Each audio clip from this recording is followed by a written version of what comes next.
this time in Behind the Brand, I have very interesting guest. Is Shahram Eivazi from Villanen.com, and we're going to talk about eye tracking and if eye tracking is changing marketing as we know it.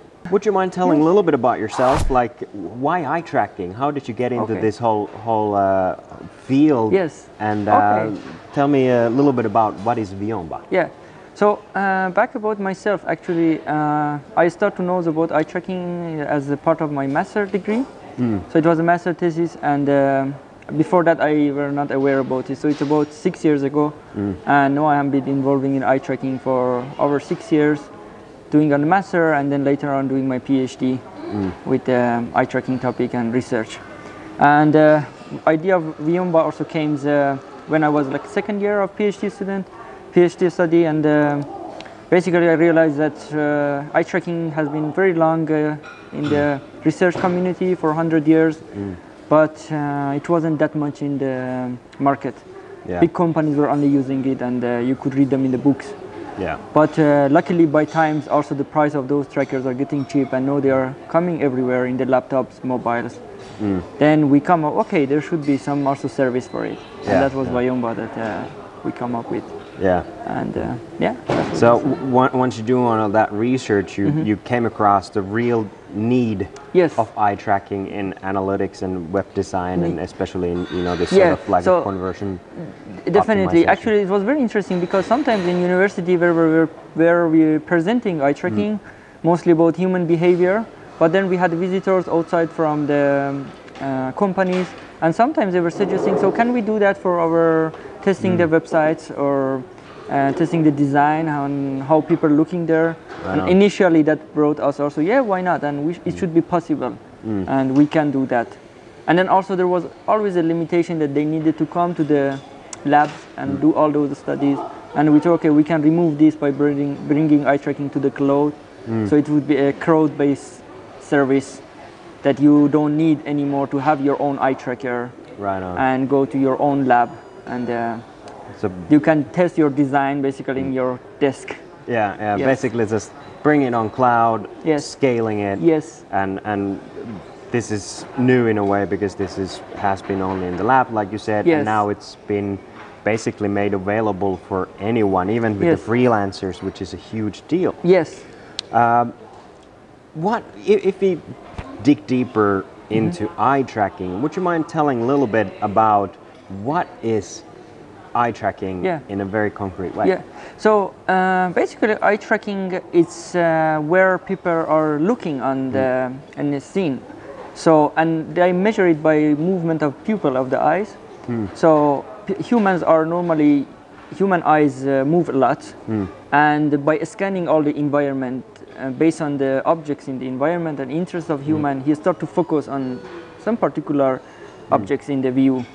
And this has been initial idea of eye tracking. How can we know when people are focusing on something? Because when you are scanning, your brain doesn't have enough time to understand the objects. So it's unconscious. Yes, exactly. So it's on volunteer movements are going, and suddenly it becomes volunteer when the people really want.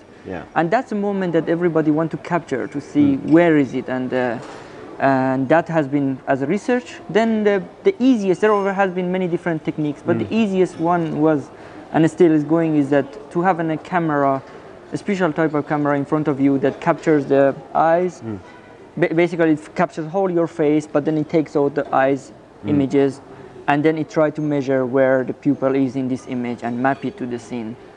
So there are some image processing techniques, and there are also hardware. There are infrared light that trying to a little bit bright up the face, and it's basically called a camera-based techniques that it measures that where eye moves and it match it to the scene. And this has been maybe over decades that there are very good techniques that they're doing it, and the researchers are using it, and it can be, and eyes can move very fast, so they can measure based on the speed of camera, very tiny movement of the eyes movement. And and nowadays actually you can also see them in the, for example, coming actually this year for laptops, that your normal laptop camera has that possibility that it can capture your eyes. And probably this was one of my questions when I first met you, and I'm sure that a lot of you guys are thinking it as well. There are a bunch of heat maps. Yes. There's mouse flows and all that stuff that you follow your clicks and all that stuff. Yes. How is this different from these heat maps? How is eye tracking different from heat maps? So with the current, basically, the idea was that maybe since 6 years ago or 10 years ago, when these heat maps from mouse movements arrived to the market, and the main problem was there was no any eye tracking, and eye tracking was so expensive. So they come up with an alternative for it. So they thought, okay, we can assume or we can correlate the mouse movement by where people are looking. Yeah. So that's the idea behind that, and they generate a heat map of where your mouse moves and where you click. When it comes to clicking, it's kind of good because of course you're interested to know where people are clicking. But when it comes to mouse movement, it's not, at least to our experience, it's not always that people, like when you read some text, if you, for example, reading a block, I doubt that you move your mouse line by line when you are reading. But what's happening is actually you move your eyes because you need to reach and see the text, bring it in the center of your vision. So this is a very big difference between eye tracking and the current existing heat maps, that the eye tracking, it's real where people are looking, but most or other techniques are more like estimations. So it would never get accurate as an eye tracking, that it's really where the focus of the person is. And if I'm understanding right, eye tracking would be kind of like the zero moment, like you land on it and your eye track starts from that point on. Whereas with the mouse tracking, it's only if you click. So to be able to, for example, optimize a landing page, it's much more efficient with eye tracking because you get the right first initial reaction and the unconsciousness. Whereas mouse click, you can only wait until you have certain amount of data to be able to make any changes. So it's only like kind of investment into... and confirming your talk is that actually also, for example, sometimes when people are visiting a page, normally it's also, again, eye tracking research actually has shown that people are staying about 10 seconds in a page, and about 10 seconds they make a decision, should they stay in this web page or this view that they see, or should they close it? And actually, often with the mouse tracking or many other techniques, even if you ask a question, 10 seconds is too short that you don't get information enough. But when it comes to eye tracking, you actually are able to measure exactly like you told, the zero moment. We even sometimes call it first impressions, when you know that what happened that user stay or left. So where he looked the first 10 seconds, what did he, for example, read the name of brand of your company, and he realized that, okay, this is a company that I'm interested, and he continued to read, or did he didn't figure out even what this website is, and he just a little bit scanned and closed it because he was not interested. There's a lot of actually very interesting studies on we talk about web design, it's about the fold. So basically it's the first scene that you see when you on a computer, how much fits in that. And there's a lot of interesting studies that go against what our beliefs are. Like for example, this suggestive content, and it's been actually by eye tracking confirmed that if you actually have less on above the fold, it encourages people to go below the fold.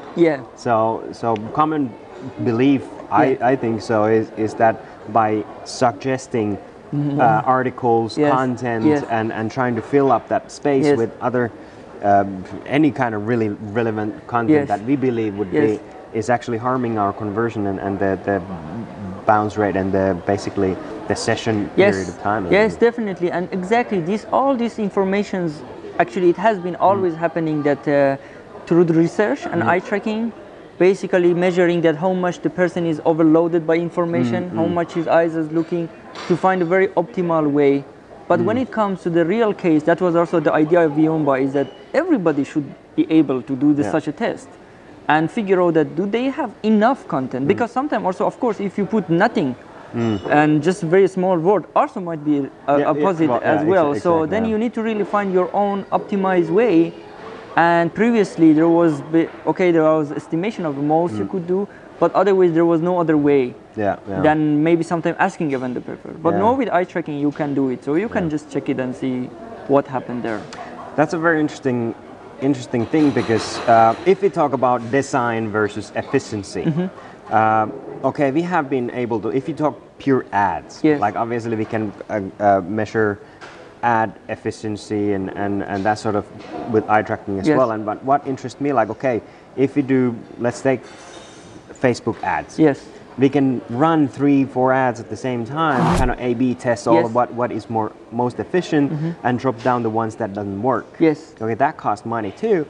And now we can pretty much start doing with eye tracking. We can do those tests before we run the ads. Yes. Like basically, we can pay to eye track our designs yes. and pick the best, and actually make sure that it converges before we put it on live. Yes. Is that correct? Yeah, that's totally correct. And it's basically a very simple example here is normally you do the test on visibility of your goal of that ads. Okay, yeah. You're interested, for example, people would remember a number of, let's say in the candidate case, when you have some elections, for example, and there is a design and you want to, people will remember the number of that candidate for elections. Yeah. So a very, want to clarify the candidate case that we're talking about is basically when elections you see on the side of the road, you have the big cardboard plates where you have the picture and you have the number, the election number that you want people to vote on. Yes. And this is kind of like where a lot of people go wrong, that they be beautiful designs and it looks good, but they forget about what the goal of the sign is. Exactly. And it would be basically the big old number to make sure that people remember and your key message. Yes.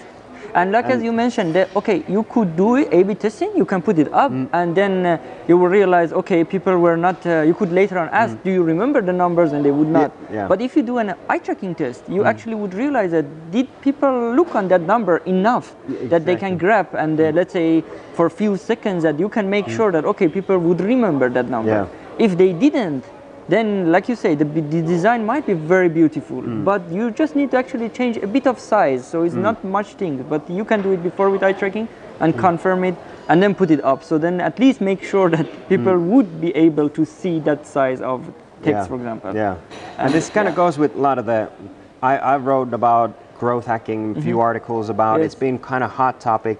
You guys have been in growth hacking blogs, and this is kind of comes back to the whole ideology that now marketers are becoming hybrids, that you have to know a little bit of design, you need to understand the, you know, conversion rates and this sort of like human psychology, and you have to be able to analyze the numbers. It's a very interesting time for marketers. How would you say, like, the biggest shift for in your eyes is now for modern marketers, like how do you see the future? Like, kind of like draw us a picture, like imagine the future. I think, like as you mentioned, it's no going from marketing point of view, it's very going also a lot in the psychologies and the human behavior. And from that point of view, there has been always a challenge that how to get inside of humans, human brains. Most of the time they ask, but people doesn't tell always what they want to say correctly. So I think I can see the future, and what I am looking in the internet as well, eye tracking would be changing the world. Also, there are going on the brain waves tracking, so they want to really reach inside of humans to the very early beginning, when they get the first impressions that, okay, what's happening to that somebody do an action and somebody doesn't do an action, and at the same time the design is very beautiful. Yeah, so I think this is especially video when they put those sensors in your around your head, and you watch the video, and they want to spark emotion in some sort of certain part of the brain. Exactly. And this is like, and this is, I think, would be the future of marketing. That it's not only it has been exist in the books, you can read them, but I think these technologies are coming to be used by everybody. In the case, for example, eye tracking already, I think, is found his way. So no, it would be that everybody can use eye tracking. I guess after a few years also would be possible. Maybe everybody can use those sensors and get more information. Based on that, basically make a better design that it would be more in the direction of goal and actions. And at the same time, of course, beauty would be related as well. Perfect. So that's what I think. So where can our viewers find you? So at the moment, so we have this Vayomba.com. So www.vayomba.com, you can find basically all information about our eye tracking platform.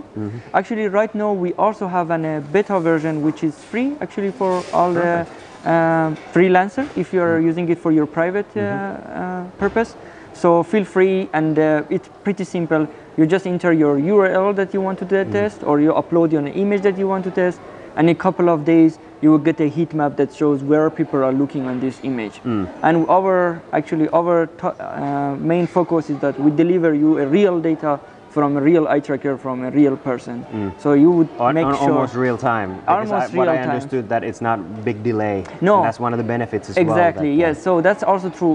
It's not because it's at the moment in the cloud, so it's much faster than if you would do it in the lab. That takes a month to just get in a simple heat map. So yeah, please visit Viomba.com, or also you can drop an email to me, Shahram@Viomba.com, and I would be happy to hear if you have some questions.